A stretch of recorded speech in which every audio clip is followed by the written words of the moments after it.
You should gamble. That's right, I said it. You all should gamble so you learn firsthand how stupid gambling is. Here's the stitch with gambling, okay? Gambling is only fun if you don't understand math. Humans have been gambling since the dawn of whenever money was invented. I mean, just take one look at the Las Vegas Strip and you will immediately understand how lucrative the gambling industry is. They built the Statue of Liberty, the Eiffel Tower, and Caesar's Palace all on the same street. Gambling is everywhere in Las Vegas. As soon as you step off the plane, you're bombarded with slot machines in the airport. Are you kidding me? You can't wait to gamble? As soon as you step off the airplane, you just immediately go, I gotta win big! Look, I understand why people gamble. I get it. I play Magic the Gathering, and opening up a booster pack and not getting any expensive cards is the exact same feeling as losing your entire life savings. The first time I gambled, I was in Australia for VidCon. After the convention, me and a bunch of mates went to a bar, and I found out that there was a casino attached to it. And I thought, perfect! I'm in a different country, so my parents will never find out that I gambled. Plus, I'm of legal age and independent. Let's get our gambling freak on! I was only comfortable asking my friend Moz to borrow some cash because I feel like if a friend asks, hey, can I borrow some money to gamble with? You're never gonna see that money or that friend ever again. All Moz had was a $5, which is Australian for $5. So I only got one chip to gamble with, and I decided to spend that one chip on roulette, because that's the only game I knew how to play. I know how to play blackjack, but I know there's a mathematical algorithm for the best, most perfect way to play, so I don't know how to play blackjack, you know? And poker is too intimidating. I can't deal with people hyperanalyzing my facial expressions to see if I'm bluffing. I already know I'm a bad liar. And the last time I actually played poker was with Luigi on my DS. Here's some honest strategy for the game roulette, okay? Sometimes a roulette table will have a TV screen that gives you stats for hot numbers at the table. Like it'll say, Red 23's been poppin', it's been hit 14 times today. Ignore those statistics. Every square at a roulette table has an equal chance of hitting regardless of whatever the previous numbers were. Just ignore those stats and always bet odd.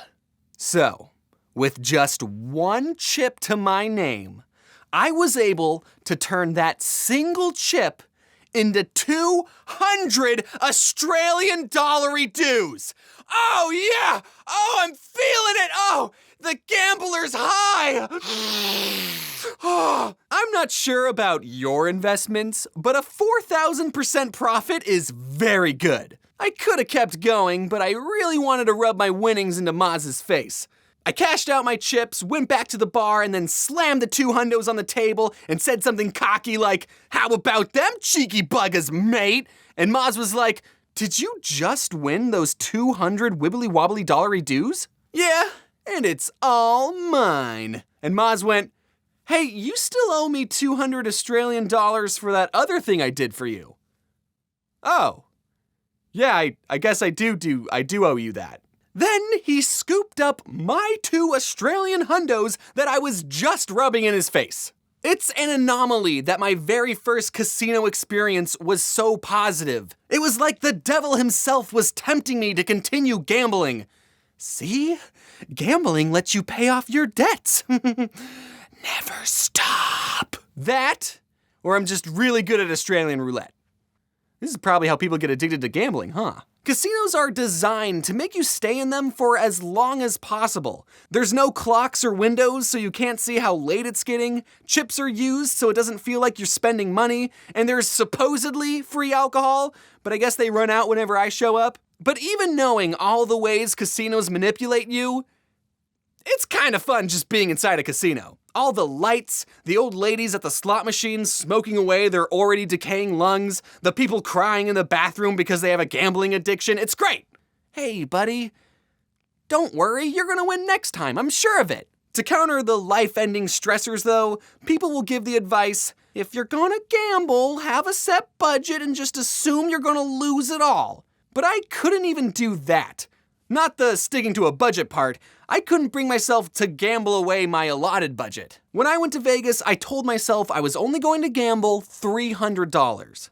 But after I lost $200, I thought to myself, yeah, I don't think this is a good investment anymore. One time I was on a slot machine and I got the 5 buffaloes in a row or whatever, and I got the chance to win a jackpot. There was a mini game on the slot machine where I had to flip over tiles that had either bronze, silver, or golden apples. And if I flipped over 3 golden apples, I'd win the golden jackpot. And if I flipped over 3 silver apples, I'd get the silver jackpot, and bronze apples gave the bronze jackpot, which was the lowest jackpot. The gold jackpot was $5,000. So I flip over the first tile, and it's a golden apple. And I think, whoa. Then I flip over another tile, and it's another golden apple. And that's when I got the feeling.